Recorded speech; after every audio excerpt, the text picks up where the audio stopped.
Well, good evening, everyone. We're in Brussels at a pivotal time. Stability in Europe hangs in the balance. And the international rules-based order that's critical to maintaining peace and security is being put to the test by Russia's unprovoked and unjustified invasion of Ukraine.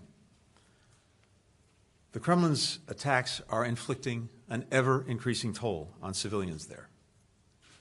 Hundreds, if not thousands, of Ukrainians have been killed, many more wounded, as have citizens of other countries. More than 1 million refugees have fled Ukraine to neighboring countries. Millions of people across Ukraine are trapped in increasingly dire conditions as Russia destroys more critical infrastructure. For example, Mariupol's mayor says that most of the besieged city's residents are living without water, without electricity, without heat.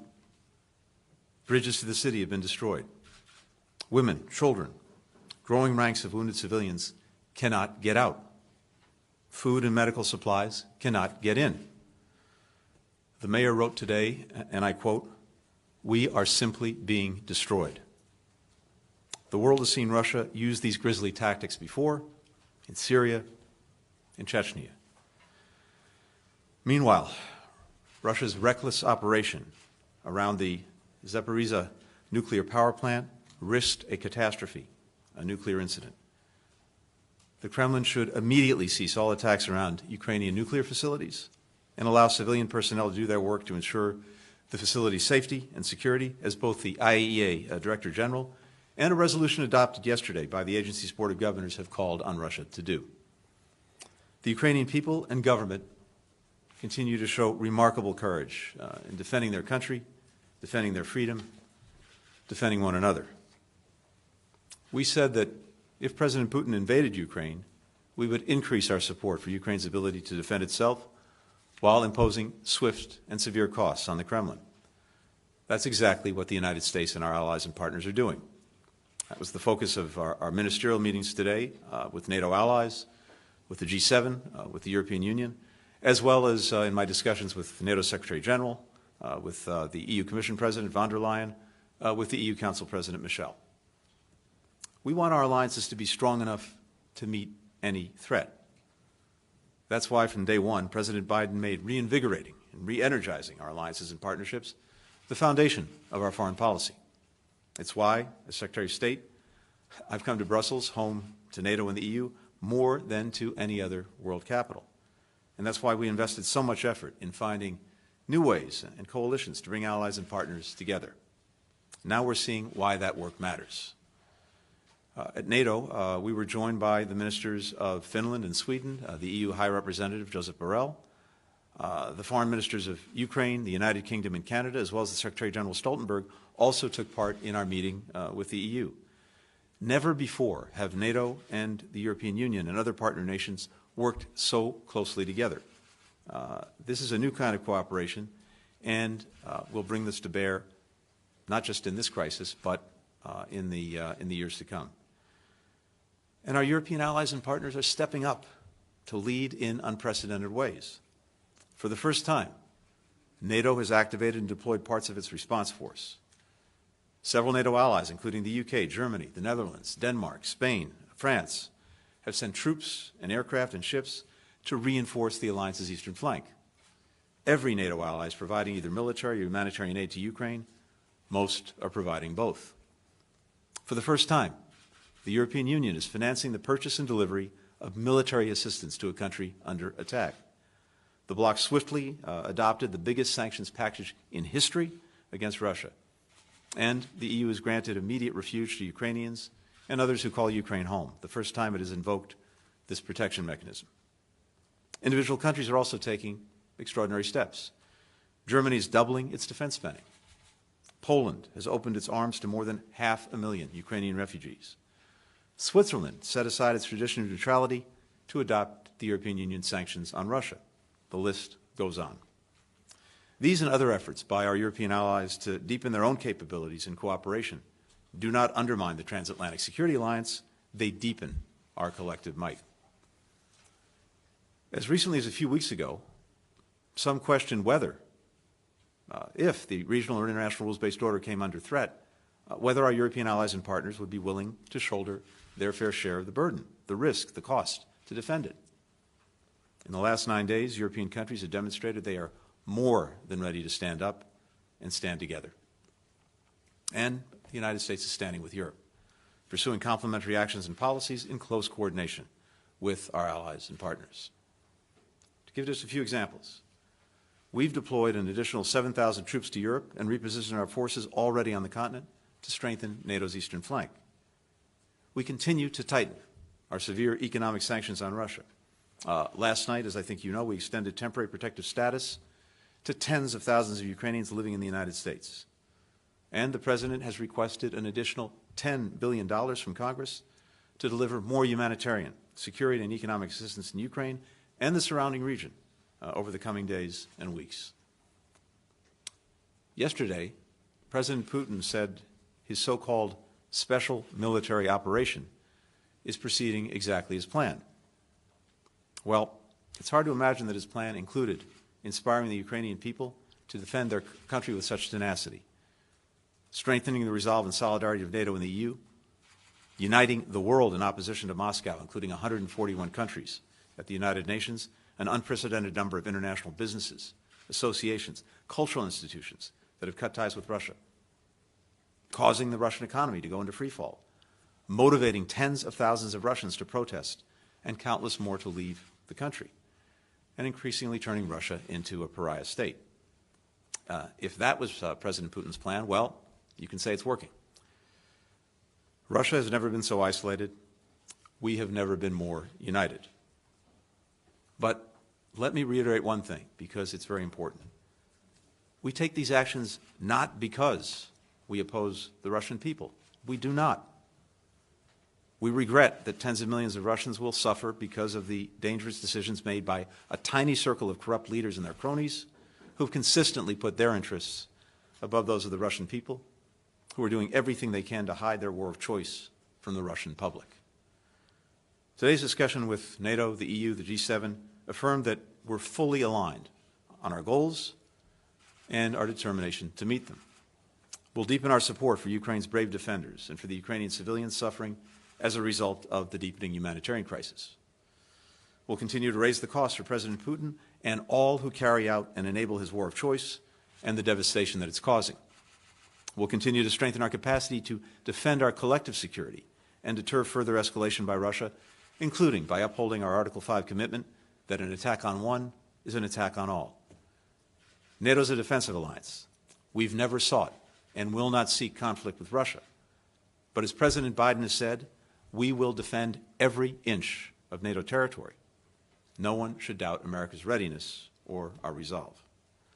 At the same time, we'll keep open the door to dialogue and diplomacy, while making clear to the Kremlin that unless it changes course, it will continue down the road of increasing isolation and economic pain.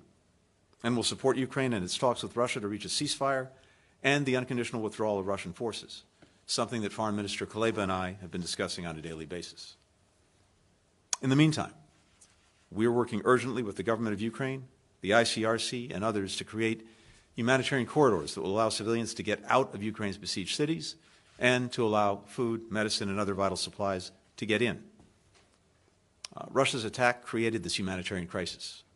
Now, all countries have a responsibility to pressure the Kremlin to alleviate at least some of the misery that it has wrought. Of all the consequences of Moscow's unprovoked attack, one of the most unexpected is the spark it has lit in people around the world who've come out to demonstrate for freedom, for the rights of Ukrainians. That includes valiant individuals in places where protesting the Kremlin's war means risking arrest, beatings, or worse, as thousands of Russians and Belarusians have done. For years, we've seen the dangerous tide rolling back democracy and human rights and undercutting the rules-based order, fueled in no small part by Moscow. With this brutal invasion, we, our European allies and partners, and people everywhere are being reminded of just how much is at stake. Now, we see the tide of democracy rising to the moment. With that, I'm happy to take some questions. Paul Hanley, AFP.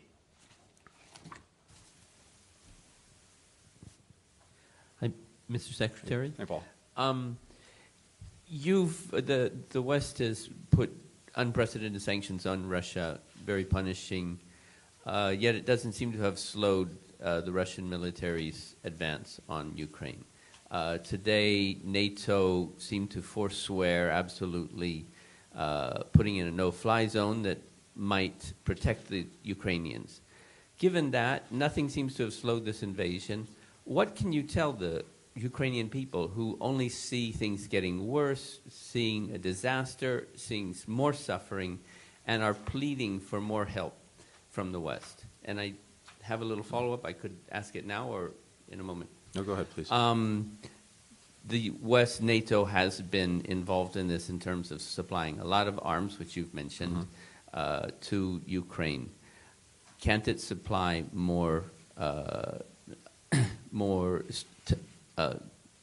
effective arms, larger weapons, jets have been talked about? NATO is engaged in this. Can't it do more for Ukraine? Thank you. Let me take the second part first. We're in constant contact with Ukraine, with government officials and leaders on their needs, and in constant contact and coordination with allies and partners on providing for those needs when it comes to security assistance. We've already been engaged in a remarkable effort, just speaking for the United States, with the various drawdowns that President Biden has done. We've provided, over the past year and change, more than $1 billion in security assistance to Ukraine. The most recent drawdown that was issued by the President of $350 million, we have already sent into Ukraine about $250 million worth of that drawdown.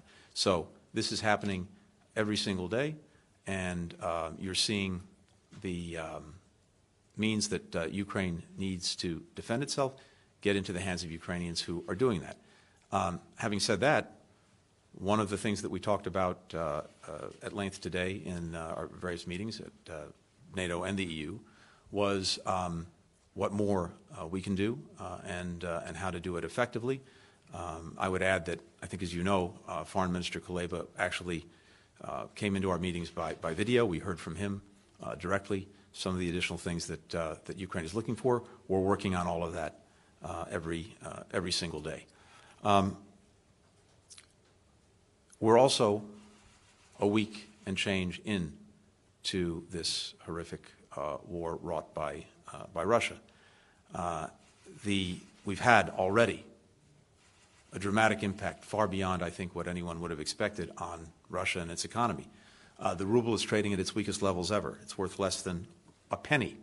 Russian authorities are expecting exporters to sell at least 80% of the foreign currency that they have to prop up what is a rapidly weakening currency. The stock market's been closed for days due to a fear of capital flight once it opens. This is the longest stretch of emergency closure since Russia defaulted back in the 1990s. The CBR has more than doubled their key interest rate. It's the central bank to 20%, the highest in almost 20 years. Capital controls, et cetera. We're seeing, I have a list 5 pages long of all the businesses that have left Russia. But the impact is there, it's powerful, it's real, and it is building. So let's see how Russia responds to that as this really takes hold and takes a grip. Second, as we've been demonstrating by not only what we've been saying, but what we've been doing, the support for Ukraine is real, profound, extensive. The security assistance that we just talked about, that continues to go in. The humanitarian support that we continue to build in response to the humanitarian horror that Russia has wrought, as well as economic assistance. Unfortunately, this is not like flipping a light switch. It takes time, and when you have, in the case of Russia and President Putin's Russia, a country that is prepared to go to excessive means to achieve its results, it is a real challenge. But not only are we at it every day, I think what the Ukrainian people can see is virtually the entire world united in support of them, in support of their cause of independence, territorial integrity, freedom, demonstrated by the meetings we had today, demonstrated by the 141 countries that came together at the United Nations to make that clear. So there is a huge tide of support for Ukraine. There is a huge weight bearing down on Russia. Let's see what the impact is. Maeve McMahon, Euronews. Hi there. Thank you so much for the floor. Maeve McMahon, Euronews. So we heard this morning at NATO that the situation will get worse before it gets better. So tell us, what do you know that we don't?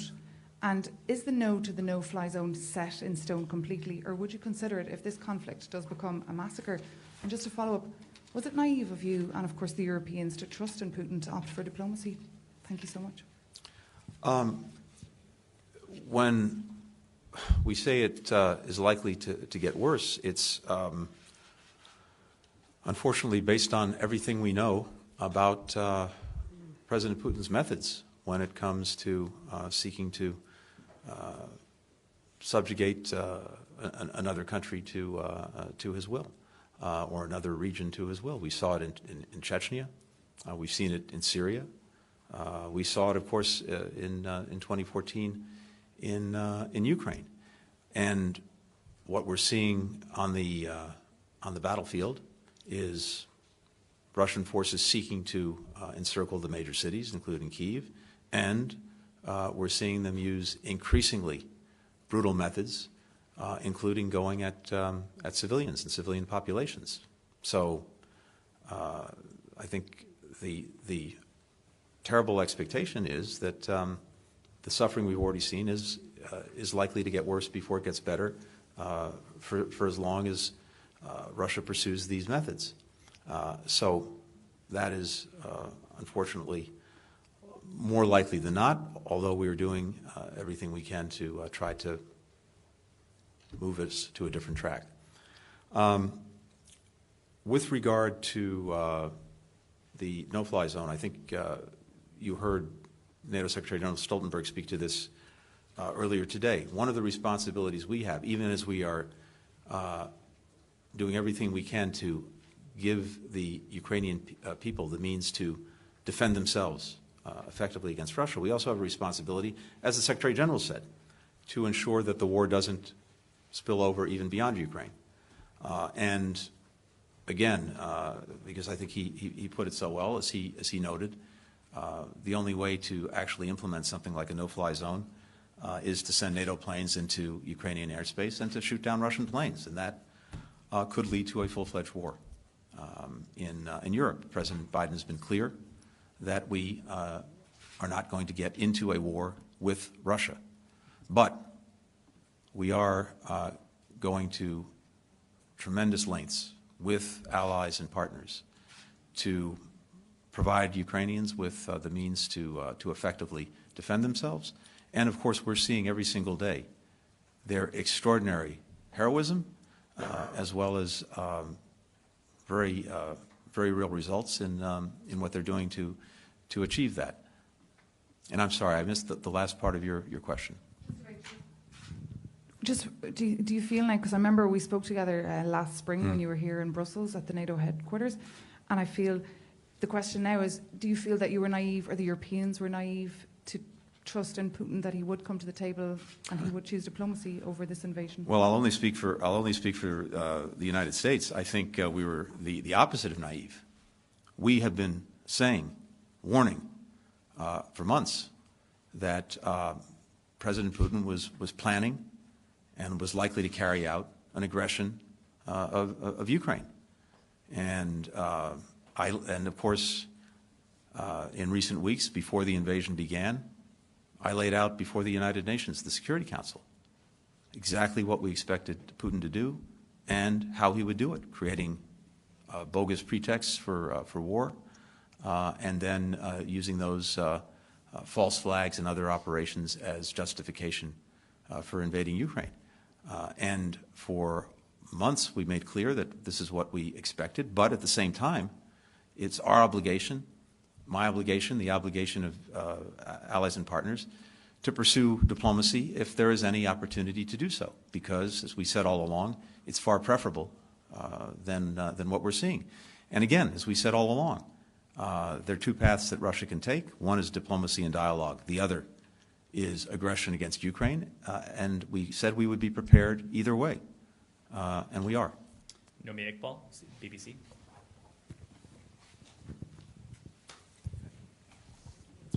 Thank you, Secretary. Are you considering energy sanctions against Russia? Because realistically, how can the West defeat Putin in Ukraine when the West also pays Putin up to $700 million a day in oil, gas and coal? And I know the British Foreign Minister, Liz Truss, has talked about it, how Britain's looking into it. Are you? First, as a general proposition, nothing is off the table, and we are evaluating every single day the sanctions, their implementation, and additional measures. The sanctions are designed, in the first instance, of course, to have maximum impact on Russia and Putin, while minimizing harm to us and our allies and partners. There's no strategic interest in reducing the global supply of energy. The immediate effect would be to raise prices at the pump for Americans, and also to pad Russian profits with rising prices. So we've been carving out payments for energy trade and transport from the sanctions that we've been implementing. But we have a strong interest, we and our allies, in degrading Russia's status as a leading energy supplier over time. This would be a profound strategic shift. That's why Nord Stream 2 was shut down. That's why we're surging LNG to Europe right now, to help accelerate its diversification away from Russian gas. It's why we're denying critical technologies to Russia for further energy exploration going forward through the export controls we put in place. This is part of a process to reduce reliance, dependence on Russian energy. So that's where our focus is, but again, as I said, we're looking at these things every single day. How long will that take? Well, and how many people have to die in Ukraine before? I'm not going to put a time frame on it. What's happened in record time, as we've seen, are sanctions and other measures that a few weeks ago people would have said were never going to happen. I think we've demonstrated very, very clearly that what we said we would do many months ago, when this crisis first began to emerge, back in November, December, the G7 countries, the European Union, I said that if Russia chose the path of aggression, we would impose massive consequences on Russia, including unprecedented economic sanctions. I know some people thought that was more rhetoric than reality. I think we've demonstrated already how strong that reality is. And again, we're looking every day at measures to increase the extraordinary pressure we're already exerting. We'll take a final question from Yuri Sheko, DW. Thank you very much, Secretary. I have two questions. First is also on no-fly zone. You said that NATO will not send fighter jets to Ukraine to shoot down Russians. It's understandable, but there is another way to impose this no-fly zone, and I mean sending to Ukraine air defense capabilities. Of course, the United States sent Stinger missiles, but I'm speaking about high to medium air defense capabilities to support the currently working Ukrainian defense capabilities with S-300 and Buk, which are working also quite well. The second question is, we saw more than a week of fighting and how Russian forces weren't able to achieve most of its objectives. They were bogged down, they were stopped in many places. So how does this week of war change the US assessment of the might of Russian military that was considered to be quite high? But now, what is your assessment now? Thank you very much. Thank you. First part of the question. We are looking every day at what technologies, what capacities we can effectively deliver to Ukraine to defend itself. And that's an ongoing conversation, literally happening on a daily basis, both with Ukraine and government officials, as well as among allies and partners. And so the main focus is on making sure that anything we provide can be used effectively and in a timely way. So, but as I said, that's quite literally something we're looking at every day. So I don't want to draw any conclusions from the week of invasion in terms of what this tells us about Russia or its capabilities. I think we'll have time to fully assess that. What we do know, what it does tell us, is how extraordinary the Ukrainian people are, their will, their determination, their absolute commitment to defend their country, to defend their freedom, to defend their future.